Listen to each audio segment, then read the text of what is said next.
첫 번째 이야기, 물의 요정. 한 소년이 강에서 물놀이를 하고 있었습니다. 그런데 발을 헛디뎌서 그만 물속으로 풍덩 빠지고 말았습니다. 살려주세요! 살려주세요! 목이 터져라 외쳤지만 아무도 나타나지 않았습니다. 아, 이대로 나는 죽게 되겠구나. 소년은 그렇게 생각했습니다. 그런데 그때 물의 요정이 나타났습니다. 넌 참 귀여운 아이로구나. 어떠냐? 나와 함께 물속 나라에서 살지 않으렴? 그러더니 물의 요정은 막무가내로 소년을 데리고서 물속으로 들어갔습니다. 집에 보내주세요. 소년은 집으로 돌아가고 싶어 울기만 했습니다. 요정은 온통 황금으로 된 방으로 소년을 데려갔습니다. 그래도 소년은 울음을 멈추지 않았습니다. 꼬마야, 도대체 왜 우는 거니? 집에 가고 싶단 말이에요. 잘 봐, 여긴 이렇게 금이 많잖니? 너희 집에는 금이 없지? 그래도 저는 집에 가고 싶어요. 요정은 이번에는 은으로 된 방으로 소년을 데려갔습니다. 소년은 그래도 계속 울기만 했습니다. 꼬마야, 도대체 왜 우는 거니? 집에 가고 싶어요. 잘 봐, 여긴 이렇게 은이 많잖아. 너희 집에는 은이 없지? 그래도 집에 가고 싶다고요. 물의 요정은 속상해서 방을 나갔습니다. 소년은 혼자 울다 지쳐 주저앉은 채 방 안을 둘러보았습니다. 방에는 은으로 된 장난감과 가구들이 있었습니다. 모두가 번쩍번쩍 눈부시게 빛났습니다. 그래도 엄마 아빠가 보고 싶은 건 어쩔 수 없었습니다. 엄마 아빠 보고 싶어요. 소년은 몇 날 며칠 동안을 그렇게 울며 지냈습니다. 꼬마야, 왜 아직도 우는 거니? 집에 가고 싶어요. 집에 가고 싶다고요. 얘야, 너희 집에는 금도 없고 은도 없잖니? 그래도 가고 싶어요. 엄마 아빠도 보고 싶고 형도 보고 싶어요. 넌 정말 금보다 엄마 아빠가 더 좋아? 그럼요. 물의 요정은 소년에게 아름다운 보석을 주었습니다. 자, 이래도 엄마 아빠가 더 좋아? 이까지 보석이 아무리 많아도 소용없어요. 집에 갈래요. 물의 요정은 슬퍼졌습니다. 요정은 어쩔 수 없이 소년을 잠들게 한 뒤 강가로 데려다 주었습니다. 비록 짧은 만남이었지만 물의 요정은 소년에게 귀한 보석들을 선물로 주었습니다. 엄마, 아빠, 제가 보석을 가져왔어요. 가족들을 다시 만난 소년은 너무나도 행복해 보였습니다. 물의 요정은 한없이 슬픈 눈으로 멀리서 소년의 모습을 바라보았습니다. 아, 나에게도 보석보다 소중한 가족이 있었으면.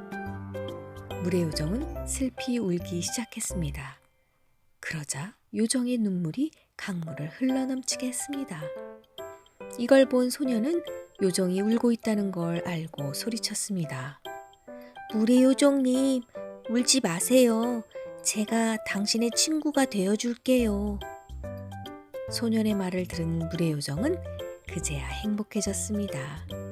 그 뒤로 소년과 물의 요정은 매일매일 강에서 만나는 둘도 없는 친구가 되었답니다. 두 번째 이야기, 세 마리의 까마귀. 어느 집에 착하고 예쁜 딸이 있었습니다. 아버지는 언제나 슬픈 얼굴로 강을 바라보았습니다. 아버지, 왜 그렇게 슬픈 표정을 짓고 계세요? 아버지가 말했습니다. 사실 너에겐 오빠가 셋이나 있었다. 하지만 어느 날 그 아이들이 잘못을 저질러서 내가 화를 냈어. 까마귀가 돼서 날아가 버리라고 했더니 정말 그렇게 되었단다. 그 말을 들은 딸도 너무나 마음이 아팠습니다. 그 뒤로 딸도 강가에 나가 아버지처럼 슬픈 얼굴을 하고 있었습니다. 어느 날 강에 살던 요정이 그 모습을 보고 딸에게 물었습니다. 착한 아이야, 어째서 슬픈 얼굴을 하고 있지? 딸은 요정에게 새 오빠의 이야기를 해주었습니다. 저 벌판 끝에 보리수 나무가 있단다. 까마귀가 된 너희 오빠들은 바로 그 나무 위에서 울고 있을 거야. 딸은 요정의 말을 듣자 벌판으로 달려갔습니다. 벌판은 너무나 넓어서 가도 끝이 없었습니다.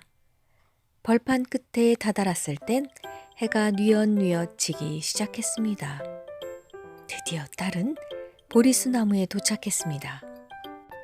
그곳엔 정말로 까마귀가 된 오빠들이 있었습니다.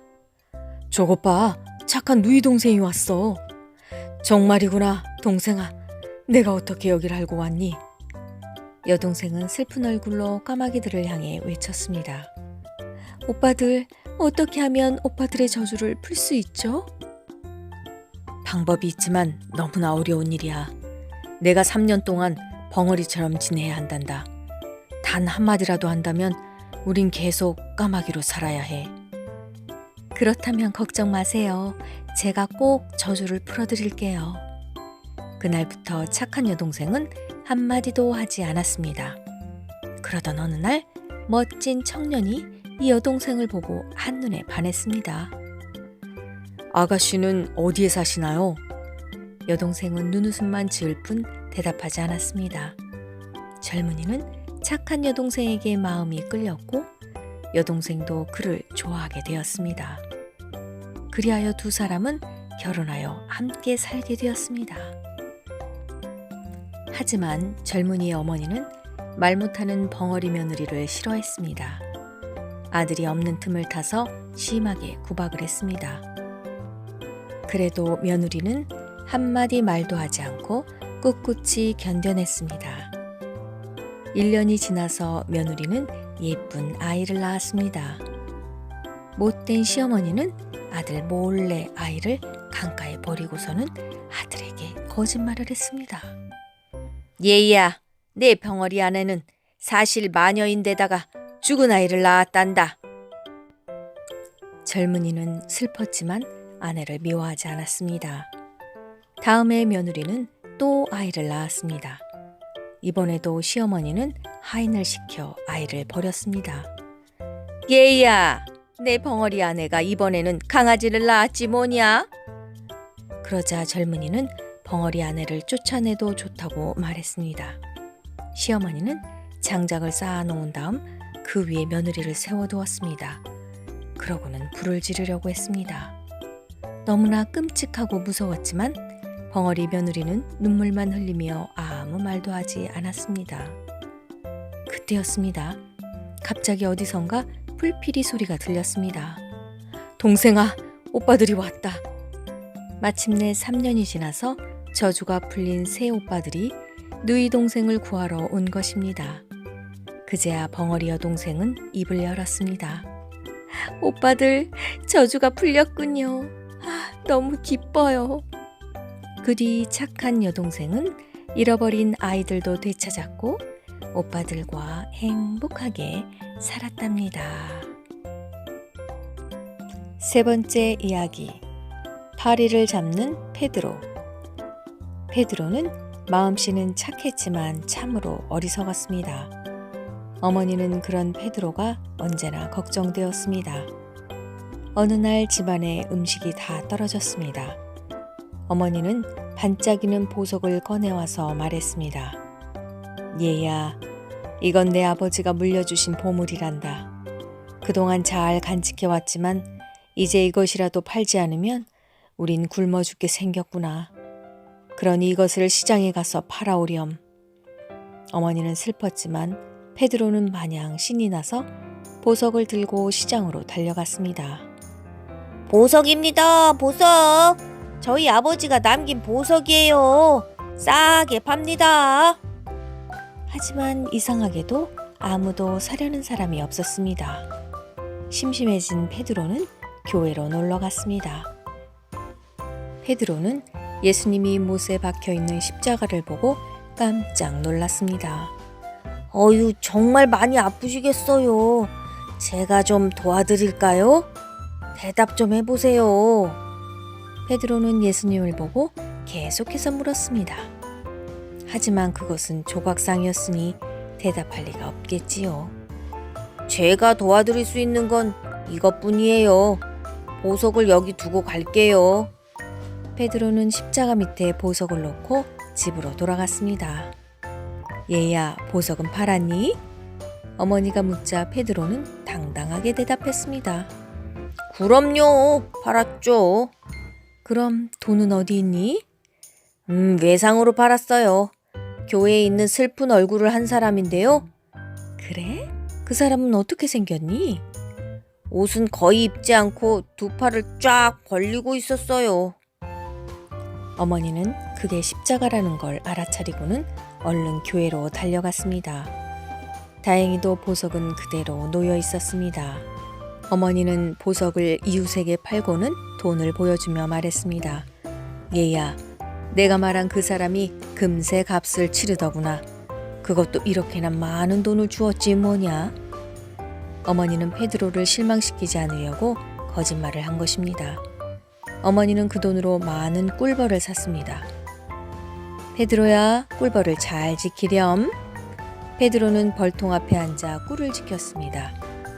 그런데 꿀 냄새를 맡고 파리들이 달려들기 시작했습니다. 아니, 웬 파리가 이렇게 많이 날아왔지? 옳지, 이 꿀을 사려는 거구나. 베드로는 파리가 꿀을 먹는 걸 잠자코 지켜보았습니다. 많이 먹으렴, 파리들아.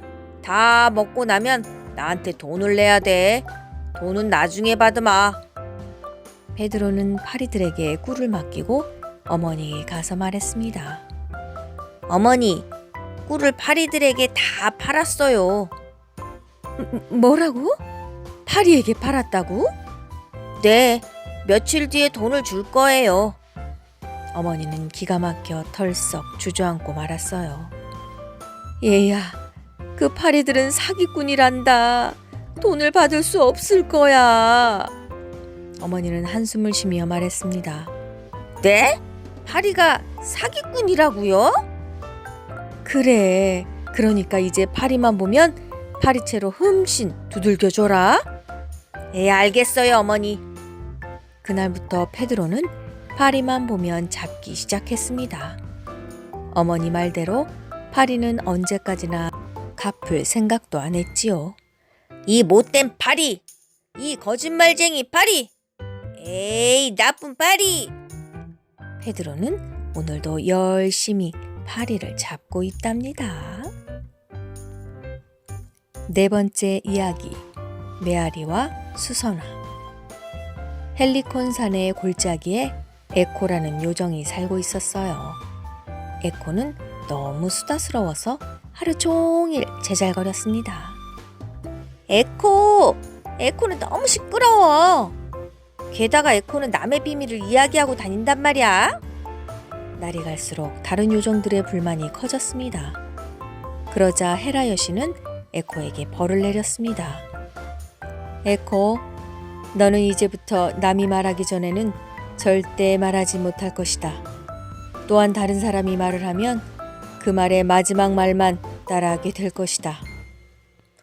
그 뒤로 에코는 말을 하고 싶어도 할 수가 없었습니다. 그저 남의 말을 바보처럼 따라할 뿐이었습니다. 아, 부끄러워. 그 뒤로 에코는 더욱 깊은 골짜기에 숨어 살게 되었습니다. 또한 남에게 모습을 잘 드러내 보이지 않게 되었습니다. 이따금 사람들이 산에 올라 야호 하고 소리치면 그것을 따라할 뿐이었습니다. 야호! 그러던 어느 날 에코는 우연히 나르키소스라는 청년을 보고 첫눈에 사랑에 빠지고 말았습니다. 나르키소스는 너무나 잘생겨서 눈이 부실 정도였습니다. 에코는 나르키소스를 졸졸졸 따라다녔습니다. 하지만 나르키소스는 아무에게도 관심을 갖지 않았습니다. 아름다운 에코가 따라다녀도 거들떠보지도 않았습니다. 따라오지 마. 따라오지 마. 저리 가버려. 저리 가버려. 나르키 소스는 자기 말을 그대로 따라하는 에코가 너무나 귀찮았습니다. 에이, 못생긴 에코. 아예 사라져버려라. 사라져버려라. 슬퍼진 에코의 몸은 정말로 흔적도 없이 사라지고 말았습니다. 이제 목소리만 남게 된 에코는 보복의 신 네메시스를 향해 기도를 올렸습니다.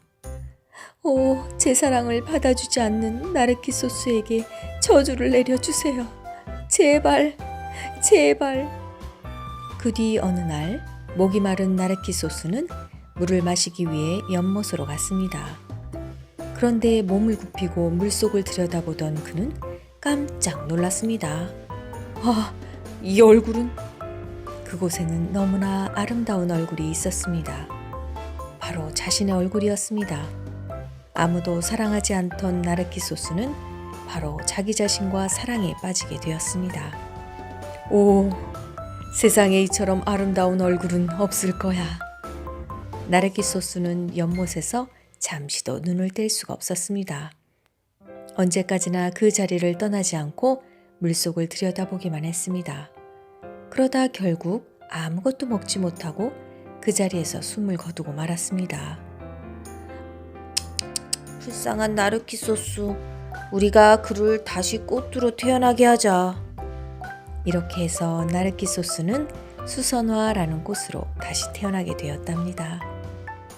나르키 소스의 영혼이 담긴 수선화는 지금도 자기 모습을 보려고 고개를 숙이며 피어난답니다. 5번째 이야기. 세상에서 가장 아름다운 꽃.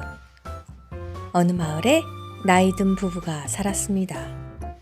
두 사람 사이엔 자식이 없었기 때문에 그들은 매일같이 이렇게 기도를 올렸습니다. 부디 저희에게 아이를 주세요. 개구리라도 좋으니 제발요. 어느 날이었습니다. 집 앞에 웬 바구니 하나가 놓여 있고 그 안에는 개구리 모습을 한 아이가 있었습니다. 오, 하늘이 우리에게 아이를 주셨어요. 비록 못난 개구리 소중하게 키우겠습니다. 개구리 아기는 무럭무럭 잘 자라났습니다. 그래서 얼마 뒤에는 어엿한 소녀가 되었답니다. 아버지가 밭에 나가면 개구리 소녀는 언제나 도시락을 가져다 드리곤 했습니다. 그러던 어느 날이었습니다. 얘야, 오늘도 아버지에게 도시락을 갖다 드리렴. 어머니가 말했습니다. 네, 엄마. 개구리 소녀는 도시락을 등에 메고 밭으로 갔습니다. 아이고, 우리 착한 딸. 고맙기도 하지. 아버지는 기분 좋게 식사를 했습니다. 그동안에 개구리 소녀는 나무 위로 올라가 아버지를 위해 노래를 불렀습니다. 그때 이 나라의 왕자가 근처를 지나가다 우연히 개구리 소녀의 노랫소리를 듣게 되었습니다. 아, 이 아름다운 노래는 누가 부르는 걸까? 왕자님은 밭둑에서 밥을 먹고 있는 아버지에게 다가와 물었습니다. 이 노래는 누가 부르는 건가요? 글쎄요, 잘 모르겠는데요. 아버지는 일부러 그렇게 말했습니다. 제발 말씀해 주세요. 남자라면 친구가 되고 싶고 여자라면 사귀고 싶습니다. 아버지는 더욱더 겁이 나서 말하지 않았습니다. 자기 딸이 개구리라는 것을 들키고 싶지 않았습니다. 다음 날도 왕자는 노랫소리를 듣기 위해 찾아왔습니다. 또 그 다음 날, 또 그 다음 날도. 이 노래를 부르는 사람은 대체 누구인가요? 왕자의 끈질긴 물음에 아버지는 할 수 없이 솔직하게 대답했습니다. 실은 제 딸이 부르는 것이랍니다. 하지만 제 딸은 부끄럽게도 개구리 모습을 하고 있답니다. 괜찮습니다. 생김새는 아무래도 상관없습니다. 저는 따님을 보고 싶습니다. 아버지가 개구리 소녀를 불렀습니다. 그러자 개구리 소녀는 나무에서 내려와 다시 노래를 불렀습니다. 오, 당신의 노랫소리는 정말 아름답군요. 내일 세상에서 제일 아름다운 꽃을 가지고 궁궐로 와주세요. 네, 왕자님. 다음날 개구리 소녀는 약속대로 궁궐로 찾아갔습니다. 한편 왕자에게는 2명의 형이 있는데 형들의 신부감들도 꽃을 가지고 궁궐로 갔습니다. 왕은 새 왕자에게 마음에 드는 신부감을 골라서 가장 아름다운 꽃을 가져오도록 시켰던 것입니다. 자, 어떤 꽃을 가져왔는지 보여다오. 왕이 3사람의 신부에게 말했습니다. 그러자 첫째 왕자의 신부감은 아름다운 장미꽃을 바쳤습니다. 둘째 왕자의 신부감은 향기로운 백합을 바쳤습니다. 마지막으로 개구리 소녀는 보리이삭을 바쳤습니다. 보리이삭을 본 왕은 크게 웃으며 말했습니다. 그래, 이것이야말로 세상에서 가장 아름다운 꽃이다. 보리는 우리에게 중요한 곡식이지. 가난한 사람들의 얼굴에도 웃음꽃을 피우게 하니까 말이다. 부디 내 아들과 결혼해서 장차 이 나라의 왕비가 되거라. 그런데 왕의 말이 끝나자마자 개구리는 아름다운 여인으로 바뀌는 것이었습니다. 이렇게 해서 개구리 소녀는 왕자와 결혼식을 올리게 되었답니다. 6번째 이야기. 너무 솔직한 아가씨. 나라 안을 떠돌아다니며 장사를 하는 젊은이가 있었습니다. 어느 날 젊은이는 한 마을에 도착했습니다. 날이 저물었으니 저 집에서 자고 가야겠다. 젊은이는 어느 집에서 하룻밤을 묵게 되었습니다. 그런데 그 집에는 무척이나 아름다운 아가씨가 있었습니다. 아가씨는 말솜씨도 아주 좋았습니다. 젊은이는 금세 이 아가씨를 좋아하게 되었습니다. 아가씨도 이 젊은이를 좋아하게 되어 2사람은 며칠 동안 즐겁게 지냈습니다. 얼마 뒤 젊은이가 떠나는 날이 되었습니다. 아름다운 아가씨, 나와 결혼해 주시오. 돌아오는 길에 당신을 아내로 맞이하고 싶소. 좋아요. 당신을 기다리겠어요. 그렇다면 하나만 약속해줘요. 우리가 정식으로 결혼을 발표할 때까지 이 일을 비밀로 합시다. 네, 그렇게 할게요. 젊은이는 아가씨와 약속을 하고 길을 떠났습니다. 아가씨는 너무나 황홀했습니다. 그렇게 멋진 분과 결혼을 하게 되다니. 아가씨는 기분이 붕붕 뜨는 것 같았어요. 일이 제대로 손에 잡히지 않았습니다. 그래서 항아리에서 밀가루를 퍼낸다는 게 그만 모래주머니에서 모래 한 주먹을 움켜쥐었습니다. 아가씨는 그것도 모르고 우유에 모래를 듬뿍 집어넣었습니다. 그 모습을 보고 어머니가 깜짝 놀랐습니다. 어머 얘야, 너 지금 뭐 하고 있는 거니? 그제 아가씨도 정신을 퍼뜩 차렸답니다. 어머니는 아가씨에게 도대체 무슨 일이 있냐고 꼬치꼬치 캐물었습니다. 아가씨는 젊은이와의 약속을 잊고서 사실대로 말하고 말았습니다. 어머나, 그렇게 좋은 일이? 얘야, 이 어미는 너무 기쁘구나. 어머니도 기분이 좋아 일이 손에 잡히지 않았습니다. 그래서 그만 엎어져 있는 그릇에다 우유를 붓고 말았습니다. 마침 집 안으로 들어오던 남편이 아내를 보고 깜짝 놀랐습니다. 아니, 당신 지금 뭐 하는 거요? 에구머니나, 딸이 비밀 이야기를 하는 바람에 그만. 뭐? 비밀 얘기라고? 어머니는 남편에게 딸의 결혼 얘기를 말해버렸습니다. 허허, 그거 참 기쁜 소식이군. 기분이 좋아진 남편도 일이 손에 잡히지 않았습니다. 그래서 소 뒤에 매달아야 할 쟁기를 소 머리에 매달고 말았습니다. 그걸 본 동네 사람이 남편을 놀려댔습니다. 부하하하, 자네 지금 뭐 하는 겐가? 아니, 내 딸에게 아주 좋은 일이 생겨서 말이야. 남편은 동네 사람에게 딸의 결혼 소식을 털어놓았습니다. 이렇게 해서 소문은 퍼지고 퍼져 이웃마을 사람들까지 알게 되었습니다. 며칠 뒤 젊은이가 마을로 돌아왔습니다. 마을 사람들은 젊은이를 보자 크게 기뻐하며 반겼습니다. 그래, 자네가 바로 그 아가씨와 결혼한다는 젊은이로군. 깜짝 놀란 젊은이는 곧장 아가씨에게 달려가 불같이 화를 냈습니다. 그렇게 소문을 내면 어떡하오?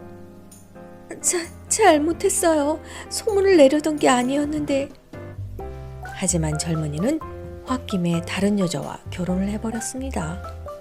그 여자는 온 동네에 착하기로 소문난 사람이었습니다. 그런데 알고 보니 젊은이와 결혼한 여자는 어찌나 비밀을 잘 지켰던지 그동안 도둑질을 하며 살아왔던 자기의 과거를 꼭꼭 숨기고 있었던 것입니다. 그리고는 결혼한 첫날 밤에야 젊은이에게 사실을 털어놓았습니다. 아, 이럴 수가. 입이 싸도 문제고 입이 무거워도 문제로군. 젊은이는 기가 막혀서 혼자 중얼거렸답니다.